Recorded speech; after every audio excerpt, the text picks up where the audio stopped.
আজকে আমার 1:23 ডায়েটের নবমতম দিন।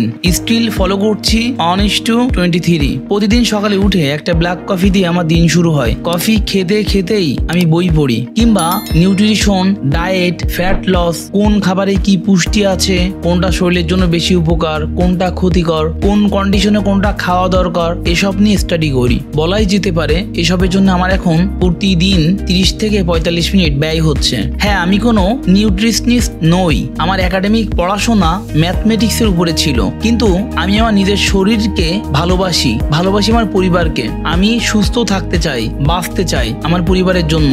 এজন্যই বুঝে শুনে ডায়েট করতে চাই। অনেক নিউট্রিশনিস্টের কাছেও গিয়েছি, তাদের কথাগুলো বিশ্লেষণ করেছি। কেউ বলেছে এই সময়ে কফি খাওয়া যাবে না, অথচ আমি আজ অবধি ব্ল্যাক কফি বাদ দেওয়ার কোনো বিজ্ঞানসম্মত কারণ পাইনি। আমি মনে করি শুধু ডায়েট ফলো করলেই হবে না, বুঝে শুনে খেতে হবে। ডায়েট মানে না খেয়ে থাকা নয়। ডায়েট মানে কি খাওয়া উচিত, কখন খাওয়া উচিত, কতটুকু খাওয়া উচিত, কোনটা আমার জন্য উপকার, কোনটা আমার জন্য ক্ষতিকর, কোন কন্ডিশনে আমি কোনটি খাবো সেটা জানা। আজকের মিলে রয়েছে একটি ডিম সিদ্ধ, 3 পিস মাছ, লাগলে আরো নিব, গরুর মাংস দিয়ে লাউ রান্না, ডাল সিদ্ধ ঘি দিয়ে, দুধ, কলা, ওটস, বাদাম যেটা গুড ফ্যাটের দারুণ উৎস, সেটা চাইলেই তুমি তোমার খাবারের লিস্টে চোখ বুজে রাখতে পারো। আমি ধীরে ধীরে ভাত আর ওটস বাদ দিব, কিন্তু বাদাম, পামকিন সিডস, চিয়া সিডস এসব অ্যাড করব।